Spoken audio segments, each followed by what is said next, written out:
15 जुलाई है, दिन मंगलवार का है। पूरे देश में चौथा स्तंभ, लोकतंत्र का चौथा स्तंभ, जिसे पत्रकारिता कहते हैं। और अभी बिहार में विधानसभा चुनाव नज़दीक है और बेहतर छवि जिनकी मानी जाती है, आप पत्रकारिता में जो बड़े बड़े चैनल में काम कर चुके हैं, अभी अपना यूट्यूब चैनल चलाते हैं, अजीत अंजुम, और वरिष्ठ पत्रकार माने जाते हैं। बेगूसराय ये गए, वहाँ कैसे कैसे जांच हो रही है, मतदाता को लेकर किस तरह से फार्म भरा जा रहा है, कहाँ क्या गड़बड़ी है, उसे दिखाया बेहतर तरीके से। और ये उन पर एफआईआर दर्ज कर दी जाती है। बलिया थाना में एफआईआर दर्ज कर दी जाती है और ये पदाधिकारियों में चर्चा होने लगती है कि वहाँ के डीएम ने ये केस दर्ज करवाया है।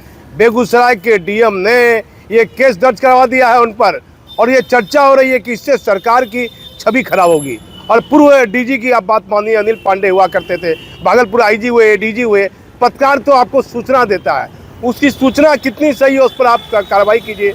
यदि सांप्रदायिक माहौल कहीं बिगाड़ रहा है तो उस पर आप कार्रवाई कीजिए। ये बेवजह एफआईआर कर देना इतने वरिष्ठ पत्रकार पर, जिसकी छवि पूरे देश में बेहतर मानी जाती है और जो बिहार का रहने वाला है। मैं सीनियर पत्रकार हैं संजय सिंह जी, मैं इनसे बात करता हूं कि क्या स्थिति है, पत्रकारों पर एफआईआर चुनाव में हो रहा है, इस पर क्या कहिएगा? दीपक जी, पत्रकारों पर एफआईआर होना कोई बड़ी बात नहीं है। एफआईआर कोई भी पुलिस पदाधिकारी किसी पर कर सकता है। लेकिन बिहार में जो वर्तमान में स्थिति है कानून व्यवस्था की, उससे तो पत्रकार पर एफआईआर करना हास्यास्पद लगता है। अपराध की घटनाएं घट रही है, पुलिस वैसे अपराधियों को पकड़ नहीं पा रही है और अपना खींच अब पत्रकारों पर उतार रही है। अजीत अंजुम जी पर सरकारी कार्य में बाधा पहुंचाने के आरोप में एफआईआर किया गया है। यह तो जांच का विषय है, जांच इसकी गहराई से होनी चाहिए कि क्या सचमुच एक पत्रकार सरकारी कार्य में बाधा पहुंचा रहा था या नहीं पहुंचा रहा था। इसकी जांच जो है उच्च स्तरीय होनी चाहिए। बिहार के डीजीपी, एडीजी ये लोग इसकी जांच करें। जो लोग एफआईआर दर्ज कराए हैं वो पत्रकार को न्याय नहीं दे पाएंगे। जब तक ऊपर के पदाधिकारी इस मामले का तटस्थ रूप से जांच नहीं करेंगे, तब तक लोगों के सामने सच्चाई नहीं आ पाएगी। चुनाव है बिहार में और नीतीश कुमार की छवि थोड़ा सा ठीक है, लेकिन क्या सरकार को नुकसान नहीं होगा नीतीश कुमार को कि ऐसी परिस्थिति में जहां चुनाव की तैयारी हो रही है, चारों तरफ विधानसभा चुनाव की चर्चा है, और ऐसे में एक वरिष्ठ पत्रकार जिनका परिवार बहुत प्रतिष्ठित फैमिली से वो आते हैं, कभी कोई आरोप उन पर नहीं लगा है अजीत अंजुम जी पर, और बेहतर वो पत्रकार माने जाते हैं, बेहतर उनकी छवि रही है, कार्यशैली बेहतर रही है। देश के अन्य राज्यों में वो चुनाव में समय जाकर पत्रकारिता करते हैं। ऐसी परिस्थिति में एक पाकसाफ आदमी को इस तरह बेवजह केस दर्ज कर देना, ये कितना सही है? दीपक जी, हर बात की जानकारी मुख्यमंत्री जी को नहीं होती है। पत्रकार संगठन द्वारा जब इस मामले को मुख्यमंत्री जी के संज्ञान में लाया जाएगा, तो निश्चित रूप से जो है मुख्यमंत्री जी इस मामले को देखेंगे, इसकी उच्च स्तरीय जांच करवाएंगे। अगर पदाधिकारी गलत रूप से एफआईआर दर्ज किए होंगे तो उनके खिलाफ भी वैसा ही कठोर कार्रवाई और उनके खिलाफ भी एफआईआर होना चाहिए और उन्हें भी दंडित किया जाना चाहिए, ताकि भविष्य में कोई भी व्यक्ति किसी दूसरे को नाजायज रूप से फंसा नहीं सके। नीतीश कुमार जी का ये सूक्ति वाक्य भी है कि हम किसी को बचाते नहीं हैं, हम किसी को फंसाते नहीं। तो हम उम्मीद करते हैं कि मुख्यमंत्री जी इस मामले की गहराई से जांच करवाएंगे और न्याय देंगे। अब देखिए, वरिष्ठ पत्रकार संजय सिंह थे और बड़े बड़े अखबार में, प्रिंट मीडिया में बाहर भी ये काम किए हैं। जो परिस्थितियाँ बनी हुई है बिहार में, डीजीपी साहब, मुख्य सचिव और माननीय मुख्यमंत्री जी और केंद्रीय जांच एजेंसी को गंभीरपूर्ण होना पड़ेगा। पत्रकारों पर बेवजह कार्रवाई बिहार में विधानसभा चुनाव के दौरान ना हो।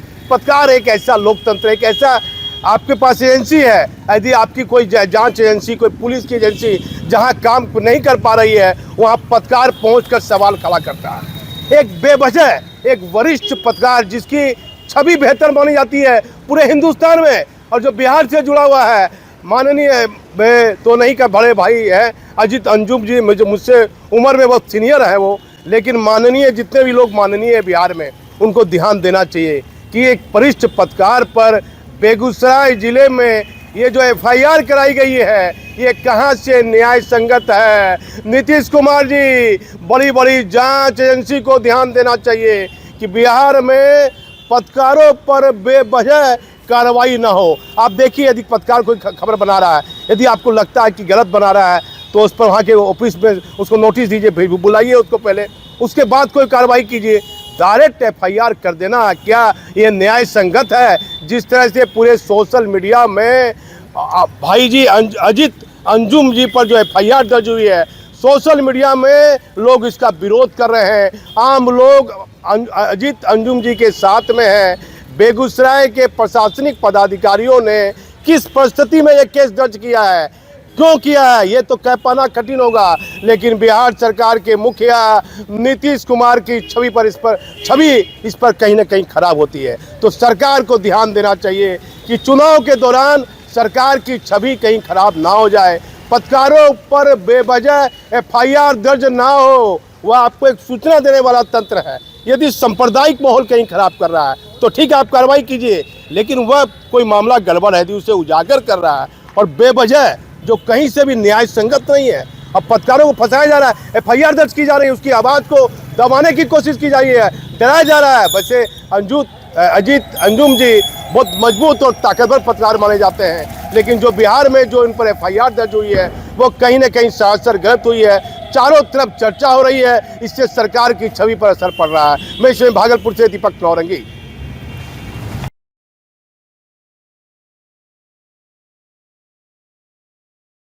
मुख्यमंत्री नीतीश कुमार जी, ध्यान दीजिए, बिहार में देश का चौथा लोकतंत्र है खतरे में। वरिष्ठ पत्रकार अजीत अंजुम ने ग्राउंड रिपोर्टिंग बेगूसराय जिले में कर रहे थे, उस दौरान उन पर केस दर्ज कर दिया गया। पूरे हिंदुस्तान में बेहतर छवि के पत्रकार के रूप में अजीत अंजुम की एक अपनी अलग पहचान है।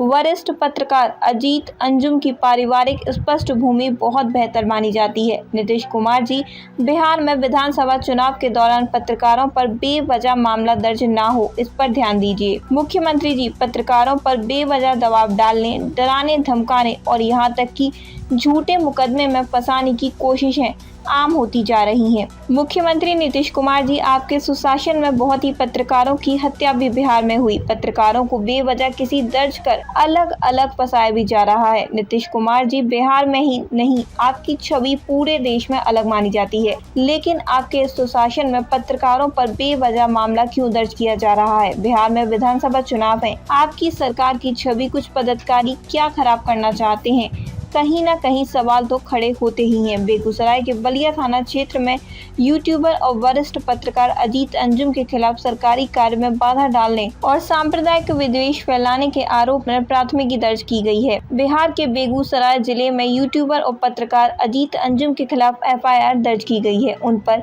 सरकारी काम में बाधा डालने और बिना अनुमति सरकारी दफ्तर में घुसने का आरोप है। यह मामला बलिया थाना में दर्ज हुआ है। एफआईआर भाग संख्या 16 साहेबपुर कमाल विधानसभा क्षेत्र के BLO booth level officer Mohammad Ansarul Haq ने दर्ज करवाई है। बीएलओ ने बताया कि 12 जुलाई की सुबह करीब 9:30 बजे में बलिया प्रखंड सभागार में बीएलओ ऐप से वोटर लिस्ट की जानकारी अपलोड कर रहे थे। उसी दौरान अजीत अंजुम, उनके सहयोगी और कैमरा मैन बिना अनुमति अंदर घुस आए और सवाल जवाब करने लगे। उन्होंने बीएलओ से पूछा कि बूथ पर कितने मतदाता हैं, फॉर्म कितनों को दिया गया, कितनों से वापस लिया गया, मुस्लिम मतदाताओं की संख्या कितनी है और कितनों ने फॉर्म के साथ दस्तावेज जमा किए। बीएलओ ने बताया कि उनके बूथ पर 1020 मतदाता हैं और सभी से फॉर्म लेकर अपलोड किए जा चुके हैं। बीएलओ के अनुसार अजीत अंजुम बार बार इस बात पर जोर दे रहे थे कि मुस्लिम मतदाताओं को परेशान किया जा रहा है, जबकि बीएलओ का कहना है कि यह पूरी तरह गलत आरोप है। बीएलओ ने यह भी बताया कि अजीत अंजुम और उनकी टीम करीब 1 घंटे तक वहां मौजूद रही, जिससे सरकारी कामकाज में काफी परेशानी हुई। सच तो यह है कि 1 घंटे तक वहां मौजूद नहीं थे, 40 मिनट के अंदर ही खबर बनाकर लौट गए थे। इस घटना के बाद अजीत अंजुम और उनके सहयोगियों के खिलाफ सरकारी काम में बाधा डालने और सांप्रदायिक तनाव फैलाने के आरोप में एफआईआर दर्ज कर ली गई है। मुख्यमंत्री जी बिहार में विधानसभा चुनाव है और इससे पहले इस तरह से पत्रकारों पर बेवजह केस दर्ज करना कहां से न्याय संगत है। एक वरिष्ठ पत्रकार अजीत अंजुम, जिनकी पारिवारिक पृष्ठभूमि बहुत बेहतर रही है और वे खुद कहीं विवादों में कभी नहीं रहे। इस वर्तमान कलयुग में यदि पत्रकार सवाल पूछ रहा है तो सवाल पर सवाल पूछता जा रहा है। ऐसे वर्तमान कलयुग में ऐसी बेहतर साफ सुथरी छवि के पत्रकार कहां दिखेंगे। पत्रकारों की आवाज को इस तरह से दबाना कहां से न्याय संगत है। मुख्यमंत्री जी, आपकी छवि पूरे देश में बेहतर मानी जाती है। ऐसे पदाधिकारी जो बेवजह पत्रकारों पर केस दर्ज कर रहे हैं, उन पर भी ध्यान दीजिए। बिहार में ऐसा नहीं होना चाहिए। मुख्यमंत्री नीतीश कुमार जी और देश की जांच एजेंसी इन गंभीर बिंदुओं पर ध्यान दें। पत्रकारिता को लोकतंत्र का चौथा स्तंभ माना जाता है, जिसका मूल उद्देश्य जनता तक सच्चाई पहुंचाना, सरकार और प्रशासन से जरूरी सवाल पूछना और सामाजिक समस्याओं को उजागर करना है। लेकिन वर्तमान समय में निर्भीक और निष्पक्ष पत्रकारिता एक कठिन राह बनती जा रही है। ऐसे पत्रकार जो बेखौफ होकर सत्ता में बैठे हैं, लोगों से सवाल करने की हिम्मत रखते हैं, उनके लिए यह पेशा अब खतरों से खाली नहीं रहा। उन पर दबाव डालने, डराने, धमकाने, यहाँ तक कि झूठे मुकदमे में फंसाने की कोशिशें आम होती जा रही हैं। सत्ता में बैठे लोग और उनके इशारों पर काम करने वाला प्रशासन और पुलिस पत्रकारों की आवाज को दबाने के लिए संगठित साजिश रच रहे हैं। जब कोई पत्रकार भ्रष्टाचार, कुप्रशासन और जनहित से जुड़े सवाल उठाता है तो उसे अभिव्यक्ति की स्वतंत्रता के बदले में दबाव, उत्पीड़न और कानूनी जाल का सामना करना पड़ता है। उनके खिलाफ झूठे केस बनाए जाते हैं ताकि वे चुप हो जाएं या रास्ता बदल लें। ये स्थिति न केवल पत्रकारिता की गरिमा को ठेस पहुंचा रही है, बल्कि लोकतंत्र की नींव को भी कमजोर कर रही है। ऐसे माहौल में ईमानदारी से काम करने वाले पत्रकार मानसिक और शारीरिक तनाव जी रहे हैं। वे अपनी जान, प्रतिष्ठा और रोजगार की चिंता में रहते हैं। इस दबाव का नतीजा ये होता है कि कई काबिल और सच्चे पत्रकार खुद को इस क्षेत्र से अलग कर लेते हैं, जिसका सीधा नुकसान जनता को होता है, क्योंकि वे सच्ची और निष्पक्ष जानकारी से वंचित रह जाते हैं। ऐसे हालात में ज़रूरी है कि समाज इन निडर पत्रकारों के साथ मजबूती से खड़ा हो। जनता को चाहिए कि वे ऐसे पत्रकारों का खुलकर समर्थन करें, उनकी आवाज़ को अपनी आवाज़ बनाए और उनके साथ हो रहे अन्याय के खिलाफ आवाज़ उठाए। पत्रकारिता केवल पत्रकारों की जिम्मेदारी नहीं, बल्कि एक जागरूक समाज की भी जिम्मेदारी है कि वह सच के सिपाहियों का साथ दे, ताकि लोकतांत्रिक मूल्य जीवित रह सकें और सच बोलने वालों की जुबान पर ताले न लग सकें।